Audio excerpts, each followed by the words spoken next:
जय माता साबरी। स्वागत है आप सभी का मेरे YouTube चैनल प्रीत शक्ति में। आप सभी से निवेदन है कि आप लोग मेरे चैनल को सब्सक्राइब कीजिए, लाइक कीजिए और कमेंट कीजिए। और जितने भी आपके दोस्त हैं, रिश्तेदार हैं, जिनको आध्यात्मिक ज्ञान में रुचि है, तंत्र मंत्र में इनको रुचि है, उन तक आप इस चैनल को शेयर कीजिए। आज मैं आप सभी के लिए हनुमान जी की सटकम करने वाली सावर मंत्र साधना लेकर आया हूँ। हनुमान जी की सटकम सावर मंत्र मतलब है कि हनुमान जी के एक ही मंत्र से आप जो षटकर्म होता है उसको कर सकते हैं। षटकर्म में मारण, मोहन, वशीकरण, उच्चाटन, विद्वेषण, आकर्षण, शांतिकरण, बहुत सारी चीजें आती हैं। अलग अलग तरीके से आप इसका प्रयोग कर सकते हैं और किसी भी कार्य में आप इस मंत्र को ले सकते हैं। ये एक सावर मंत्र है और अपने अंदर बहुत ही शक्ति समेटे हुए है। इस मंत्र को आप सिद्ध करने के बाद ये आपको अलौकिक अनुभव भी कराएगा और सभी कामों में आपकी सहायता भी करेगा। आपके शरीर के जितने भी रोग हैं उनको भी समाप्त करने में सहायता करेगा। आपके घर में सुख शांति देगा।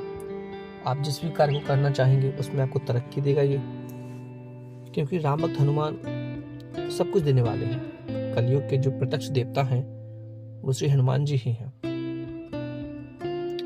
अब बताता हूँ करना कैसे इस साधना को आपको, वो आप सुनिए।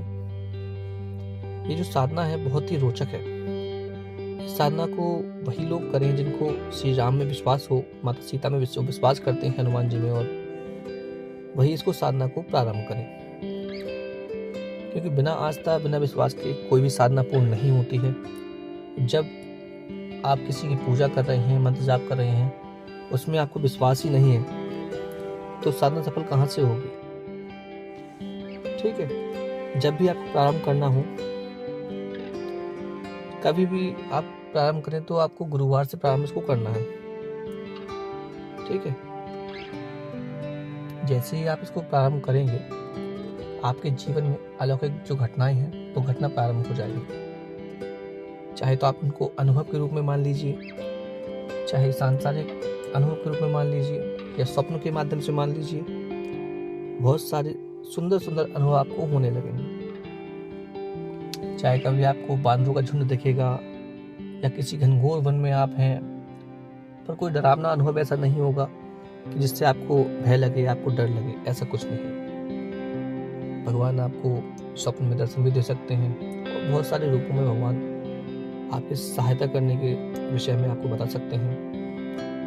ठीक है, अंत तक जाते जाते आपको हो सकता है भगवान श्री राम के या हनुमान जी के स्वयं दर्शन हो जाए। आपको अंत तक हो सकता है साधना में। बताता हूँ अब प्रारंभ कैसे करना है, कहाँ से करना है। गुरुवार इसका दिन फिक्स है, गुरुवार से इसको प्रारंभ करते हैं। लेकिन जिस भी गुरुवार से आप करना चाहें इसको, उसके 3 दिन पहले से आपको ब्रह्मचर्य का पूर्ण तरीके से पालन करना है और करना ही करना है। आपको अखंड ब्रह्मचर्य का पालन करना होगा।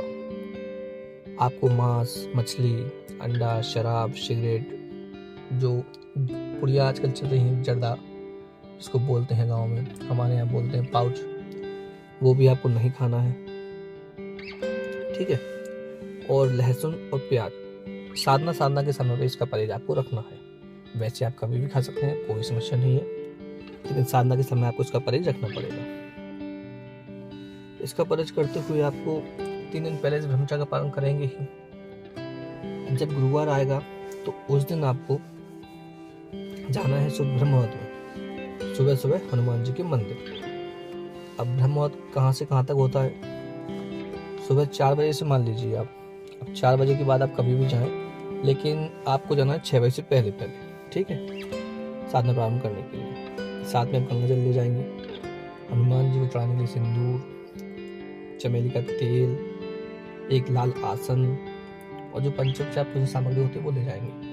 आपको एक नारियल लगेगा और पूजन के लिए आपको एक माला, लड्डुओं का भोग ले जाएं, एक लाल रंग का लंगोट ले जाएंगे, एक ध्वजा ले जाएंगे श्री राम के नाम की। ये ध्वजा आपको साथ में लेके जानी है। और लड्डुओं पर आपको क्या करना है, तुलसी के जो पत्ते होते हैं वो 2.5 पत्ता रखना है उस पर, लड्डुओं के ऊपर। धूप ले जाएंगे, घी का दीपक ले जाएंगे।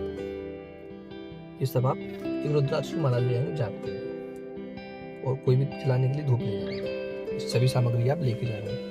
और एक आपको लेके जानी है थाली, चाहे स्टील की लीजिए चाहे आप कांसे की लीजिए, जो आपके पास उपलब्ध हो वो आप थाली लेके जाएंगे।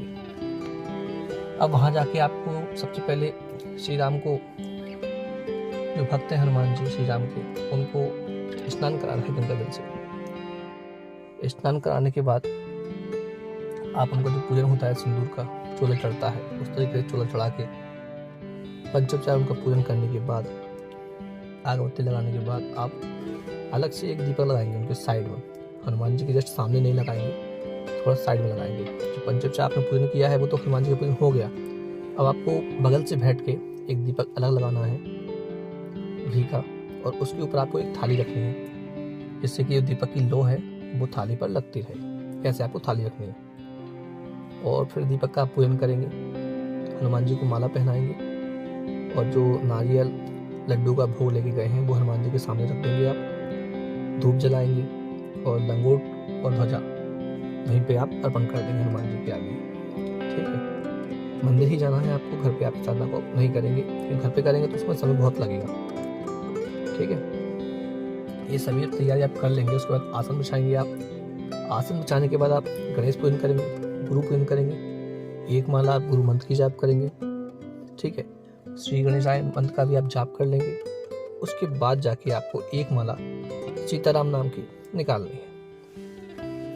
एक माला निकालने के बाद फिर आप जो मूल मंत्र है, जो आपको लिखित में दूंगा मैं, उसकी आपको जाप प्रारंभ कर देना है। और एक बार जब आप आसन पर बैठ जाएंगे तो उठेंगे नहीं, आपको 11 माला का जाप करना है हनुमान जी के मंत्र का। ठीक है, और हनुमान जी के मंत्र का जब जाप कर लेंगे पूरा, उसके बाद जो नारियल है उसको तोड़ेंगे नहीं, लड्डुओं का भोग है उसको भी ऐसे के ऐसे ही हनुमान जी को अर्पण कर देंगे नारियल के समेत ही। और अब जो अर्पण करने के बाद आप लौट के आएंगे घर पे, उसके बाद आपको जैसे कभी भी मंगलवार पड़ता है या शनिवार पड़ता है 21 दिनों के बीच में, तो उस दिन आपको सुबह सुबह ही हनुमान जी को चोला अवश्य चढ़वाना है। चाहे आप स्वयं चढ़ाएं चाहे किसी ब्राह्मण से चढ़वाएं, वो आपके ऊपर है, लेकिन चढ़ाना ही चढ़ाना है। पहले दिन की आपकी साधना कंप्लीट हो जाएगी। ठीक है, अब आपको ये भोग हर रोज लेके नहीं जाना है। रोज केवल आपको एक जल का पात्र ले जाना है, धूप ले जाना है, दीपक ले जाना है, आसन माला आपको लेके जाना है, बस जाप अकेला करना है। 21 दिन तक आप 11 माला प्रतिदिन करेंगे। अनुभव आपको किसी को नहीं बताने हैं। अनुभव आप बताएंगे तो आपके अनुभव बंद हो जाएंगे। चाहे जो आपके गुरु हों उनसे आप बता सकते हैं, शेयर कर सकते हैं, लेकिन किसी अन्य को आप इस साधना के बारे में बिल्कुल ना बताएं कि मैं कोई साधना कर रहा हूँ या कोई मंत्र जाप कर रहा हूँ, ये कुछ ना बताएं आप। जो भी अनुभव हो अपने तक ही रखें। कोई डरावना अनुभव है वो आपको नहीं होगा। हनुमान जी पे, श्री राम पे विश्वास रखिए, आप सब आपके ऊपर कृपा करेंगे। 21वें दिन जब आप पूजन करेंगे तो इसी तरीके से आपको फिर से पूजन सामग्री लेके जानी है। जो सामग्री पहले बताई थी आपको मैंने, वो लेके जानी है, लेकिन उसमें एक चीज आपको बढ़ानी है। आपको एक हवन सामग्री थोड़ी सी लेके जानी है। जब आप 11 माला पूरी कर लेंगे उसके बाद आपको जो नारियल है वो तोड़ना नहीं है, अभी भी हवन करना है एक माला का। इसी मंत्र की सोहा लगाकर आप हवन कर देंगे। हवन पूरा होने के बाद फिर आपको नारियल तोड़ना है और उसी नारियल का भोग भी आपको हवन में देना है। लड्डुओं का भोग भी रखना है हवन में। ठीक है, तब जाके आपकी ये कंप्लीट हो पाएगी साधना। 21 दिन के अंदर अंदर सच्चे मन से अगर आपने साधना कर ली पूरे नियम से, तो एक ऐसी शक्ति आपके पास हो जाएगी कि आप किसी भी काम को करने में सक्षम हो जाएंगे। हनुमान जी से कोई भी काम बचता नहीं है और ना ही बच सकता। 21 दिन में हनुमान जी की सिद्धि तो मैं नहीं बोला कि हनुमान जी सिद्धि आपको प्राप्त हो जाएगी, लेकिन इस मंत्र की सिद्धि आपको अवश्य प्राप्त हो जाएगी कि आप कोई भी काम हनुमान जी से आप प्रार्थना रूप में करवा सकते हैं इसी मंत्र के द्वारा। अब बताता हूँ कैसे आप काम करवाएंगे इस मंत्र से, कैसे आपको प्रयोग करना है। एक जो आपने थाली पे जो काजल इकट्ठा किया है, वो जो काजल है वो वशीकरण के लिए आप प्रयोग में ले सकते हैं। उस काजल को आप 108 बार किसी के भी नाम से अवमंत्रित कर लेंगे और अपनी आंखों में लगा के या टीका लगा के या कहीं भी या उसको लगा देंगे, तो वो व्यक्ति आपके वशीभूत हो जाएगा, ये निश्चित है। एक तैयारी तो आपके वशीकरण के लिए हो ही गई है। अब किसी को रोग है कोई बड़ा, तो आप 11 दिन तक उसको सुबह शाम इसी मंत्र के द्वारा जल पड़कर अगर दे देंगे तो उसका भयंकर से भयंकर रोग भी ठीक हो जाएगा। इसी मंत्र के द्वारा हो जाएगा। अगर किसी को भूत प्रेत लगे हैं तो उसको तो आप ऐसे ही जल पड़ के दे देंगे तो वो भाग जाएगा।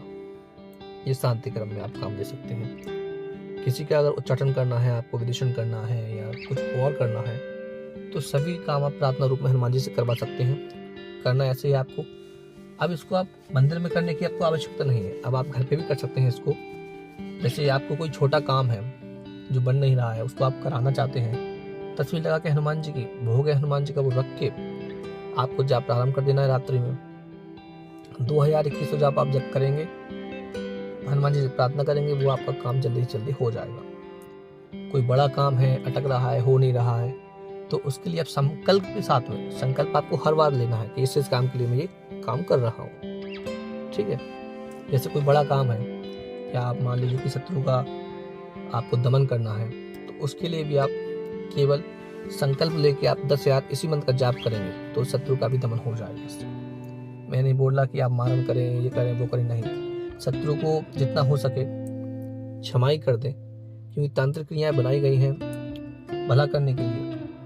किसी की जान लेना हमारे हक में नहीं है, हमारे पक्ष में बिल्कुल नहीं है वो। आप तो केवल शत्रु दमन के लिए आप प्रार्थना करें हनुमान जी से, फिर हनुमान जी के ऊपर है वो शत्रु के साथ क्या करते हैं।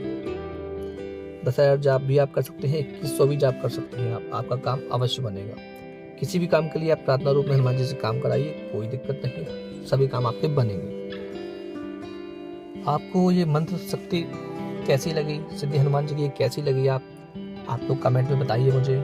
और वीडियो आपको अच्छी लगी हो तो आप लोग लाइक कीजिए, कमेंट कीजिए, और आप लोग से प्रार्थना करता हूँ कि आप लोग मेरे चैनल को आगे बढ़ाइए, सब्सक्राइब कीजिए और सभी तक इसको शेयर कीजिए। आपको एक नियम बता दूं, इस साधना को करने के बाद आप आगे कभी जीवन में अगर जो मंगलवार आता है, शनिवार आता है, तो उसमें आप चाहें तो व्रत रख सकते हैं और हर मंगलवार शनिवार में आप इस मंत्र का जाप कर सकते हैं। लेकिन आपको मंगलवार में कभी भी आपको जो मांस भक्षण है वो नहीं करना है, कोई भी मांस आपको नहीं खाना है मंगलवार से, साधना के बाद में। ठीक है, ये नियम है इसका।